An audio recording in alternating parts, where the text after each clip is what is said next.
Hey guys, I'm back! Alright, so I first want to apologize that this video is late. I've been trying to record it all month. I've done 4 recordings. I haven't liked any of them, so I've redone them and redone them. And the reason being is because this video is my coming out story. So I want it to be a good one, and I wanted to do it in June, as June is Pride Month. Kiara, you know, I don't understand why, but every single time I go to record a video, my dog feels that is the exact perfect time to start chewing her bone. She could be sleeping, but the moment I press record, she's like, oh, I'm gonna chew this bone and be your background noise. Like, this is ridiculous. Do you see this? Look at her. Right there, with that bone. Yeah, that's the massacre she just did. Yeah, now you're gonna stop, huh? 'Cause it's pointed at you. Don't be such a brat. You're not good background noise. Oh, there it is. No, I don't want it. No, I don't want it. So we're gonna try this again. Without my dog chewing her bone. My coming out story, if I think about it, it does stretch back to when I was a kid.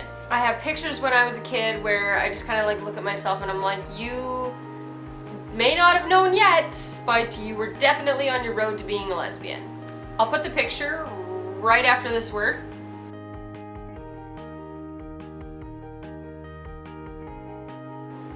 So there you go. That is what I looked like as a kid. I was about 12 in that picture. 12, 13. Thinking back to like my first celebrity girl crush, I think of Jordana Brewster in The Faculty in 1998. I was 9 years old. Then again in the Fast and Furious series, which started in 2001. Then again in Annapolis, in Debs, anything that she was in, I was always drawn to watch those movies. She's really pretty. I paid more attention to her than I did any of the male characters that she was in the films with. So in elementary I met Tanya, who we were best friends all through elementary. I moved around a lot as a kid as well, so even when I moved away, we would still talk. We were still really, really close. And in junior high, when people started dating and having boyfriends and really having crushes, my thought process was, what was it like? What would it be like to kiss my best friend? What would it be like to kiss this girl? I didn't really think much of it at the time. I didn't really clue into the fact that it could be something. I thought that's pretty much what everybody thought. I was wrong. That is not what everybody thinks.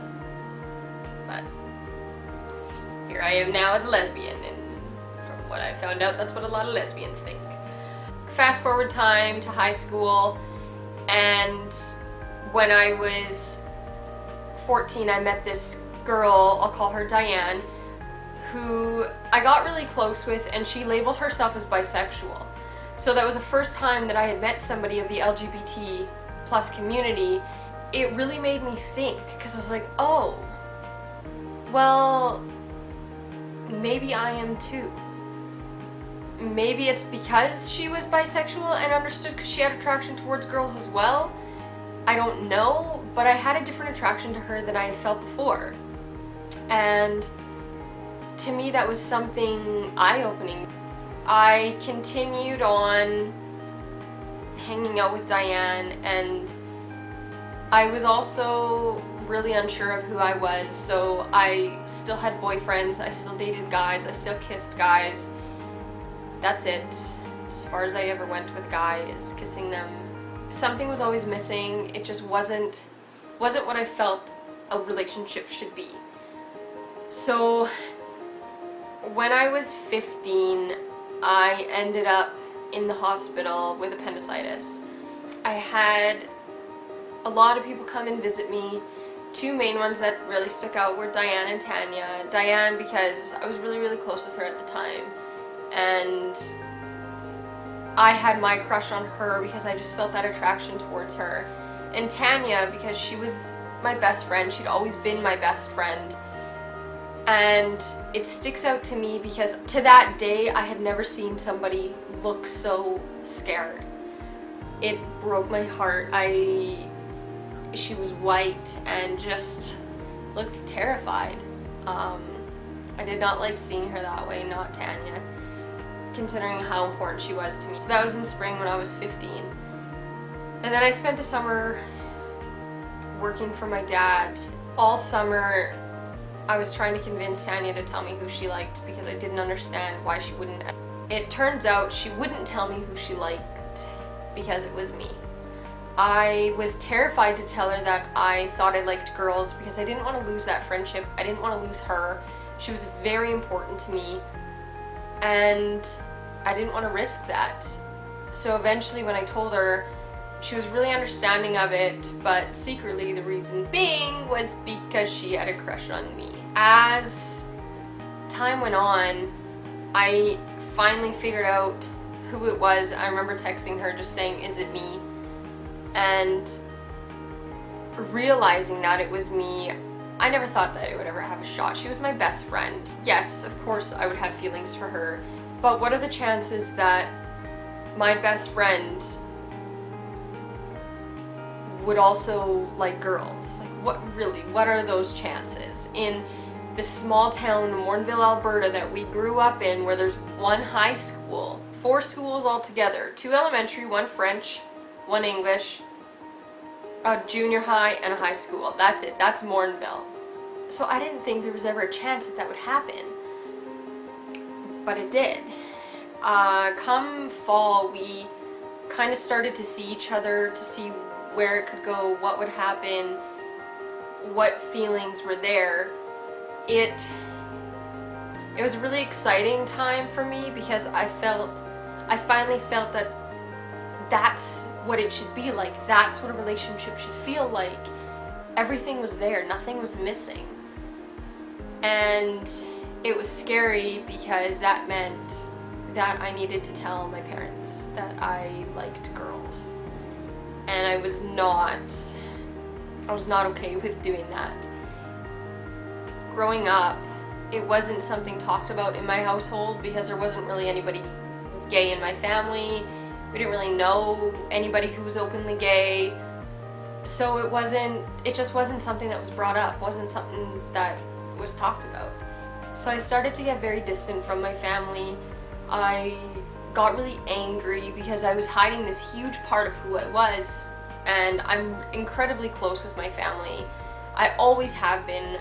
So hiding this huge secret was putting so much pressure on me, and it just put me in such a dark place because I felt I couldn't be myself. I was scared to be myself. The first person I told in my family was my brother. So my younger brother Ben, he would have been around 11 or 12 at the time when I told him, and he just said okay. He didn't care, he thought it was cool, and that was it. It was easy. So then it came to telling my older sister and my mom and dad, which was terrifying. I'm pretty sure I told my parents before I told my sister, because I honestly had no idea how my sister was gonna act. I was terrified to tell her. I was very, very scared. I think I was almost more scared to tell my sister than I was to tell my parents. So I remember my parents told me they wanted to talk to me, and they brought me into their bedroom. So I sat down on the floor by the dresser, and I was sitting like this. I remember them asking me what was going on with me, and I said nothing. They asked me again what was going on with me. I said nothing. And then they're like, okay, I'll put this in a different way. What's going on with you and Tanya? So that right there, that did it. I completely broke down. I started crying. I couldn't breathe. I was crying so hard. I apologized, and I told them that I liked girls. And I apologized profusely because I felt so guilty and so bad that I liked girls. And I remember my parents, they looked at me and said, that wasn't so hard now, was it? And that just stunned me. They took it so well and they were so accepting. They told me it didn't matter, they still loved me, I was still their daughter. And from then, I felt so relieved and so comforted by the fact that my parents didn't care.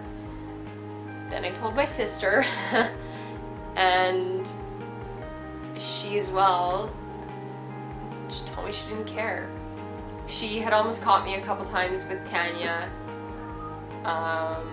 One specifically that kind of sticks out in my mind was Tanya was sitting on my computer chair and I was sitting on her lap. She had her arms around me and my sister knocked and she went to come in, and I jumped up out of Tanya's lap and I was just kind of standing there awkwardly.